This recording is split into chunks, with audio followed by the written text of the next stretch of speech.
Yes, hello everyone, welcome to next Femite video tutorial.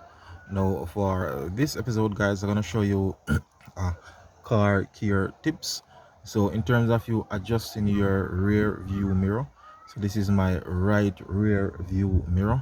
So the best way how to adjust your rear view mirror, so this one is the right one. So at the right, at the corner down there, so at the left hand corner there.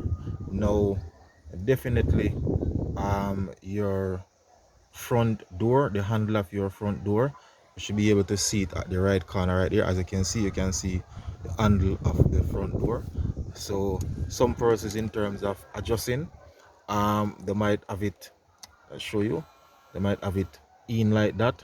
Now the best thing is to ensure once you put it right, so put the handle right at the left hand corner there. When you do that, you'll get the best view of your rear view mirror. So once again guys, if you're new to my YouTube channel, please remember to click on the subscription button. Of course, leave your comments in the comment section of the video and share the video. So once again guys, thanks for viewing. Femitech is out of here.